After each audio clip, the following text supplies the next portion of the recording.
నిక్షయ పోషణ యోజన అని ఉంది ఒకటి.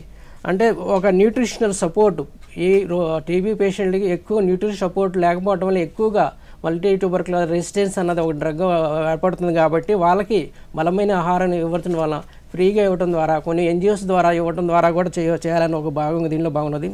అదే కాకుండా ఏంటంటే వివిధ మంత్రిత్వ శాఖల అవగాహన కార్యక్రమం అన్నమాట. కొలాబరేషన్ ఉండడం వల్ల ఏంటంటే సపోజ్ ఏంటంటే రైల్వేస్లోను, గనుల్లోను, ఇండస్ట్రీలోను, ఈఎస్ఐ అండ్ హాస్పిటల్లోను ఉపయోగించుకొని ఈ కార్యక్రమాన్ని ముఖ్యంగా చేయాలని ఒకటి ఉన్నది. ఇంకొకటి ఏంటంటే టీబీ ప్రివెన్షన్ మెయిన్గా చేయాల్సి ఉంది. దీంట్లో వ్యాక్సినేషన్ అన్నది ఒకటి చేయాల్సి ఉన్నది. బీసీజీ వ్యాక్సినేషన్ ఉన్నది. అందులో మామూలుగా ఏంటంటే 60% వరకు ఈ వ్యాక్సినేషన్ వల్ల టీబీని రక్షించవచ్చు పిల్లల్లోనూ. అడల్ట్స్లో ఏంటంటే అడల్ట్ బీసీజీ వ్యాక్సినేషన్ అని ఒకటి ఉంటుంది అనమాట. దాని ద్వారా కూడా దీన్ని చేయొచ్చు. ఇంకోటి ఏంటంటే ఎవరైతే పేషెంట్స్ ఉన్నారో, కాంటాక్ట్ పర్సన్ ఉన్నారో వాళ్ళందరూ ఎఫర్ట్లో తీసుకొచ్చి ట్రాక్ చేయడం అన్నది ఒకటి మెయిన్ ఇంపార్టెంట్ ఒకటి అన్నమాట. అదొకటి. ఇంకోటి ఏంటంటే నిక్షయ మిత్ర అని మిత్రులు ఉంటారు, వాలంటీర్స్ అనమాట. వీళ్ళు కూడా ఇన్వాల్వ్ చేసేసి దీనిలో వాళ్ళ ద్వారా డైరెక్ట్గా మందులు ఇవ్వడము, పోషకాహారం అందించడము, కాంటాక్ట్ పర్సన్ ఎవరంటే వాళ్ళని స్క్రీనింగ్ చేయటము, ఆ ఫ్యామిలీ మెంబర్స్లో ఉన్న వాళ్ళందరికీ